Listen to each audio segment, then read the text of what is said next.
खास करके ये लगता है पीवीएस वायरस। पीवीएस वायरस हम जानेंगे इसका लक्षण के बारे में, ये कैसे होता है और इसका निवारण का उपाय जानेंगे। सबसे पहले हम जानेंगे कि आज आलू का खेती हर कोई करता है, आलू का खेती हर दुनिया में हो रहा है, आलू हर कोई खाता है। तो हम जानेंगे आज की इसका तो जानना ज़रूरी है कि आलू का पीवीएस वायरस से क्या नुकसान होता है। किसान भाइयों, सबसे हम बता देना चाहते हैं कि पीवीएस वायरस एक बहुत ख़तरनाक वायरस है। ख़ास करके ये आलू के खेतों में होता है और आलू हमारा उसी में मर जाता है। आलू का पैदावार हमें कम मिलता है। ख़ास करके जहाँ ज़्यादा ठंडी होता है वहाँ तो बिल्कुल ही नहीं हो पाता है। ज़्यादातर वहाँ आलू खेतों में ये पीवीएस वायरस देखने को मिलता है। पीवीएस वायरस का लक्षण क्या है उसको हम आज जानेंगे। तो पीवीएस वायरस क्या है उसको हम देखते हैं कैसे पीवीएस वायरस लगता है। पीवीएस वायरस एक संक्रामित रोग है। पीवीएस वायरस एक संक्रामित रोग है जो आलू में अच्छे से लगता है। जैसे हम बता रहे हैं कि पीवीएस वायरस आलू में कैसे, उसका लक्षण कैसे कैसे देखेंगे आप, कैसे जानेंगे कि ये पीवीएस वायरस है या नहीं है। तो पीवीएस वायरस का लक्षण, पहला लक्षण क्या है? पीवीएस वायरस जो आलू के पत्ते होते हैं ना, आलू के जो पत्ते होते हैं, पत्ते का जो सिरा होता है, जैसे हम लोग नस भी बोलते हैं, पत्ते का जो नस, उसमें पीवीएस वायरस लग जाता है और धीरे धीरे उसमें पीलापन पड़ जाता है, भुराई रंग आ जाता है। और दूसरा लक्षण, जो उसमें सिरा में काले धब्बे पड़ जाते हैं और धीरे धीरे वो धब्बे बड़ा हो जाता है और वह सूख जाता है। पत्ते को वो धीरे धीरे सुखा देता है और मृत्यु की अवस्था में ले जाता है और आलू धीरे धीरे, आलू का जो पौधा होता है वो धीरे धीरे मर जाता है। तो आप जान जाइए कि आलू ऐसे हो गया, पीलापन पड़ गया। जो प्रकाश संश्लेषण से जो खाना बनाता है, हवा से जो खाना बना पाता है, वो सिरा ही टूट जाए तो खाना बनाएगा कैसे? इसीलिए सबसे पहले हम उसको, इसका लक्षण तो जान गए भाई, उसका पीला पड़ना, यही उसका लक्षण है। तो अब ये कैसे होता है उसको हम जानेंगे और ये क्या है उसको भी हम जानेंगे। इसका लक्षण तो जान गए, इसका निवारण का उपाय भी हम जानेंगे। ये विषाणु, जो ये वायरस है, ये जो नहीं बोलेंगे इसको, कम टेम्परेचर यानी अधिक ठंडा होने के वजह से ये अधिकतर बढ़ता है। जैसे अब नवंबर दिसंबर का जो, अक्टूबर से ही ठंडा शुरू हुआ, जो हम खेती करेंगे, जैसे बैगन हुआ, मिर्ची हुआ, मतलब बैगन, मिर्चा, टमाटर, आलू जैसे और सारा ये बीमारी देखने को मिलता है। ये बीमारी हमें उसी टाइम देखने को ज़्यादा ठंडा में ये बीमारी अत्यधिक होता है। देखिएगा ज़्यादा बीमारी में बैगन में भी धीरे धीरे पत्तियां सूखने लगता है और मुरझा जाता है और उसमें फल भी नहीं आता है, फूल भी नहीं आता है।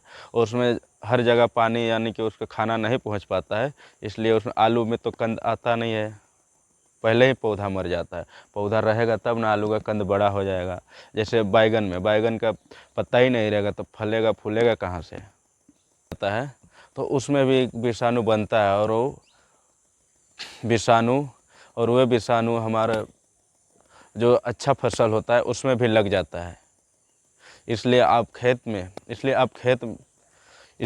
खेत में अगल बगल, यदि खेत के अगल बगल आप खरपतवार को भी रखे हुए हैं, इकट्ठा किए हुए हैं, तो उसको भी आप देखिएगा, उसको भी आप दफना दीजिएगा। सबसे अच्छा गड्ढा खोद के और उसमें मिट्टी डाल दीजिएगा, तो विषाणु ज़्यादातर नहीं फैलेंगे और विषाणु होगा ही नहीं। इसलिए अब इस विषाणु को खरपतवार से ही फैलता है।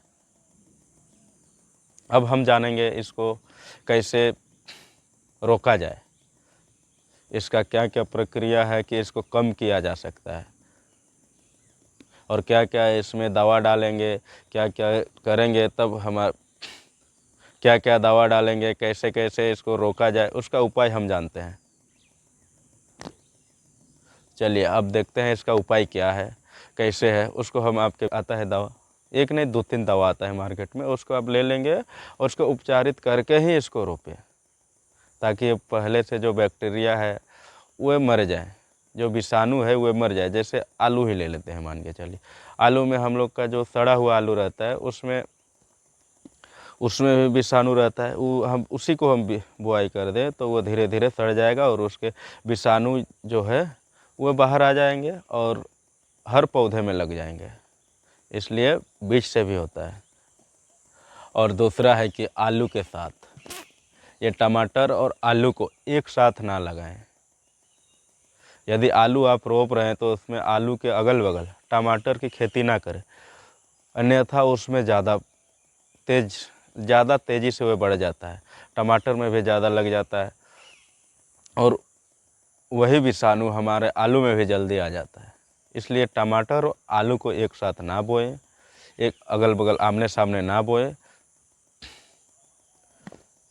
और आलू का जो दूरी है, आलू को जो हम रोपाई करते हैं उसका दूरी कम से कम 6 इंच होना चाहिए, अधिक 6 इंच होना चाहिए। अधिक सामने बोने से क्या होता है कि उसमें पौधा अधिक मात्रा में आ जाता है। अधिक मात्रा में पौधा आता है तो उसमें मिट्टी सूख नहीं पाता है।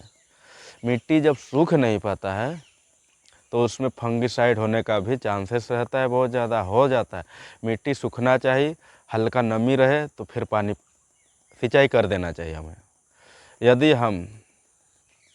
यदि हम सिंचाई करें तो वह सूखने के बाद ही करें और देखना चाहिए कि अंदर कितना सूखा हुआ है, नहीं तो ज़्यादा सूख जाएगा उससे भी नहीं, उसमें मर जाएगा फिर। तो आप देखते हैं हमारा तीसरा उपाय ये मेन है, सबसे मेन पॉइंट यही है तीसरा उपाय।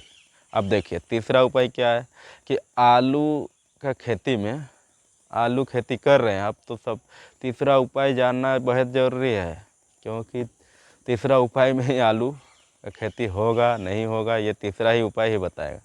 सबसे पहले तीसरा उपाय क्या है ये जान लेते हैं। आलू शाम के समय सिंचाई नहीं करना चाहिए। आलू को शाम के समय सिंचाई नहीं करना चाहिए, क्योंकि अधिक आर्द्रता यानी कि अधिक नमी होने के कारण ये बीमारी खास करके होता है। ये गर्मी यानी कि टेम्परेचर अधिक नहीं बना पाता है। यदि हम शाम के समय इसको सिंचाई कर दें और शाम के समय सिंचाई कर दिए और जब रात भर ये ठंडे में पड़ा रहेगा और सुबह भी ठंडा रहेगा, जब उसके 10 या 11 बजे दिन में जब गर्मी होगा, 10-11 बजे जब टेम्परेचर बढ़ेगा दिसंबर महीना में, तब जानते हैं कि टेम्परेचर कब कितना रहता है, तभी जाके थोड़ा गर्मी इसको मिलेगा। तो शाम के समय पानी खींच लेता है तो वो टेम्परेचर गर्मी नहीं बना पाता है। इसलिए शाम के समय में आलू का पटवन नहीं करना है, यानी कि सिंचाई नहीं करना है। और अगल बगल जो खरपतवार है उसे भी हटा देना चाहिए, क्योंकि उसी से संक्रामित होता है। जब आप कोई भी फंगिसाइड या तो कीटनाशक डालते हैं आलू के खेतों में तो वो अगल बगल जो खरपतवार है उसमें भी डाल दिया कीजिए, आलू के 10 फीट दूरी तक, ताकि वो वायरस यहाँ ना आ पाए।